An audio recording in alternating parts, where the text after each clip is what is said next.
नमस्कार साथियों, शिक्षा आईएएस इंस्टीट्यूट की ओर से मैं वेद सर आप सभी का तहे दिल से स्वागत करता हूं। दोस्तों, आज शिक्षा परिवार के लिए एक बहुत ही हर्ष की बात है कि शिक्षा संस्थान की ओर से आपके सामने दिख रहा होगा, ये भारत का इतिहास इस नए पुस्तक को लॉन्चिंग किया गया है। दोस्तों, इस बुक में हर चीज़ों को ध्यान में रखकर इसे बनाया गया है। यह बुक एनसीईआरटी बेस्ड है। इसके अलावा इसमें कड़ी मेहनत और मेरा 8 वर्षों का अनुभव और टीम शिक्षा का सहयोग पूरी तरीके से शामिल है। इसी पुस्तक के बारे में कुछ महत्वपूर्ण बातें बताने के लिए ही मैं आपके सामने हाजिर हुआ हूँ। दोस्तों, यह भारत के इतिहास का इस संस्था की ओर से चतुर्थ संस्करण है। इस बुक में चाहे वो सीजीपीएससी प्रीलिम्स से संबंधित हो, चाहे व्यापम से संबंधित हो या अन्य कोई भी प्रतियोगी परीक्षा से संबंधित प्रश्न, सभी प्रश्न जो है इस बुक में शामिल हैं। तो चलिए देखते हैं क्या क्या खास बात है इस पुस्तक में।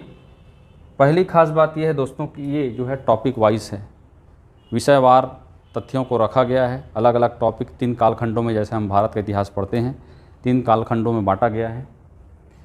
सार गर्भित है, एकदम ज़्यादा बुक का आकार या पेजेस, नंबर ऑफ पेजेस को बढ़ाए नहीं गए हैं।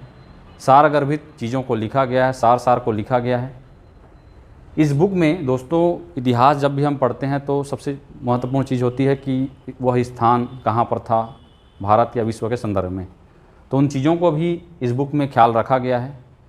यह बुक जो है बाई मैपिंग है, मैपिंग बीच में मैपिंग दी गई है। मैपिंग के द्वारा वह स्थान कहाँ पर है भारत में, यह सब चीज़ बताया गया है। और दोस्तों, इतिहास जब भी हम पढ़ते हैं तो हमारा कॉन्सेप्ट जो है भूगोल से भी जो है क्लियर होना चाहिए, दोनों संबंधित विषय हैं। इसके अलावा इसमें जो है टेबल के द्वारा भी चीज़ों को एक जगह रख कर जो है बताया गया है।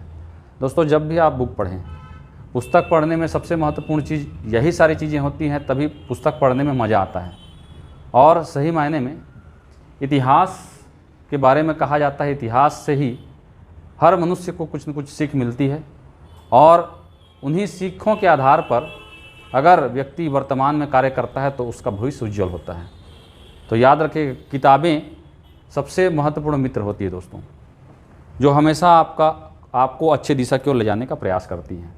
तो ये सब खास बातें इस पुस्तक में रखी गई हैं। जैसे देखिए, कहीं कहीं पर किसी वंश के बारे में पूरा उनका डिटेल, उससे संबंधित तथ्य, और कहीं कहीं पर मैपिंग के द्वारा, जैसे दिल्ली सल्तनत, तो ये मैपिंग के द्वारा इन चीज़ों को बताया गया है, पॉइंट वाइज बताया गया है।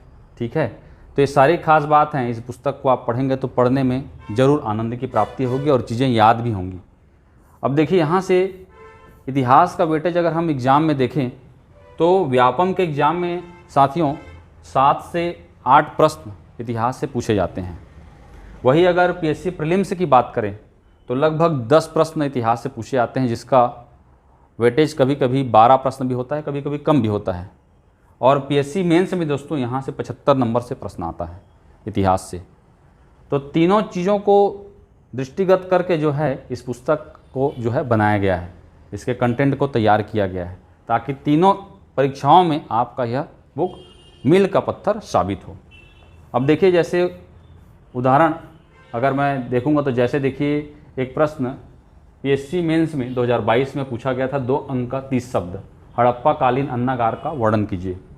तो यहाँ पर देखिए, हड़प्पा काल में जो जो स्थल थे उनको मैप के द्वारा, उसके विस्तार को मैप के द्वारा, और साथ ही साथ कुछ जो इमेज मिले, जो साक्ष्य मिले, उसको यहाँ पर टेबल के माध्यम से, और कंटेंट ऐसे कि आपको पढ़ें तो आपको पढ़ने में रुचि हो। जैसे हड़प्पा कालीन अन्नागार कहने का मतलब ये मोहनजोदड़ो से है, और यहाँ पर अन्नागार के क्या मिले, साक्ष्य मिले। तो 2 नंबर में आप यही सारी चीज़ें लिख सकते हैं कि ये पाकिस्तान सिंध प्रांत के जो है लरकाना ज़िले में स्थित है, सिंधु नदी के तट पर है, खोजकर्ता का नाम 2 नंबर में।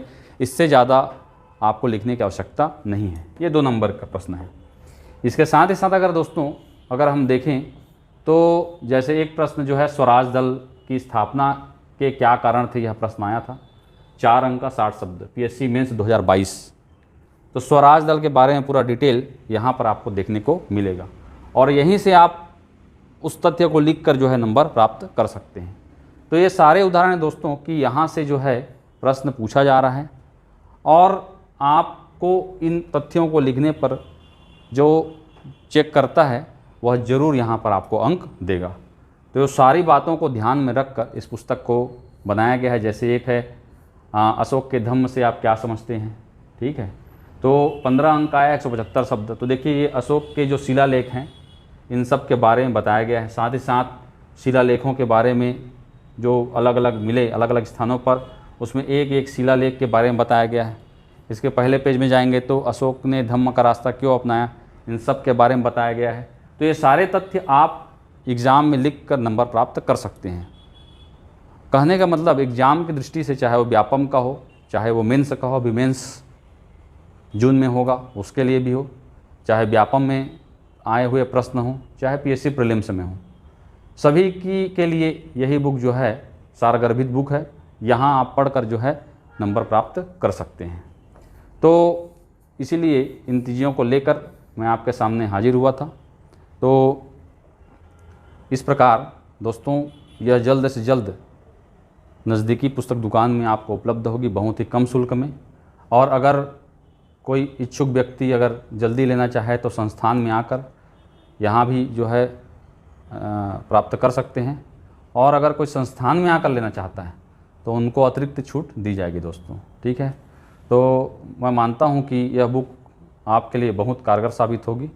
और साथ ही साथ दोस्तों इस बुक से संबंधित अगर कोई सुझाव होगा, कोई और चीज़ें बतानी होंगी, तो आपके सुझाव, आपके सहयोग अपेक्षित हैं, ज़रूर दीजिएगा। चलिए फिर दोबारा किसी अन्य वीडियो के साथ मैं हाजिर होता हूँ। तब तक के लिए बहुत बहुत धन्यवाद। Thank you.